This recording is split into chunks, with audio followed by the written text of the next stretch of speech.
કે આપણે આ ન્યાય યાત્રામાં સાથે જોડાઈએ અને આપણા હકની લડાઈ લડતા શીખીએ.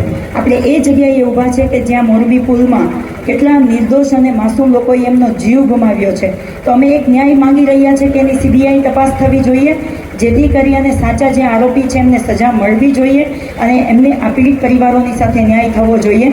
તો હું આપ સૌની સાથે આશા રાખી રહી છું કે આપ સૌ આ ન્યાય યાત્રામાં જોડાવ, પદયાત્રાના માધ્યમથી જોડાવ. અમારા નેતા જ્યારે માનનીય રાહુલ ગાંધીજી તડકો, છાંયો, વરસાદ, બરફ પડતો હોય છતાં પણ લોકોના પ્રશ્નો ઉઠાવતા હોય, તો આપણે આપણા પ્રશ્નોને ઉઠાવવા માટે થઈ અને આમાં જોડાવવું જોઈએ. એક મહિલા તરીકે હું સમજી શકું કે જે મહિલાઓએ એમના ઘરમાંથી એમના સ્વજનને ગુમાવ્યું હશે તો એમની શું પરિસ્થિતિ હશે. તો એમાં સૌ સાથે મળીએ.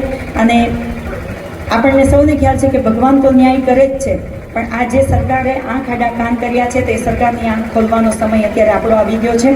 તો આવો સૌ સાથે મળી અને આ ન્યાય યાત્રામાં જોડાઈએ અને આપણા અવાજને બુલંદ બનાવીએ. જય હિન્દ, જય ભારત.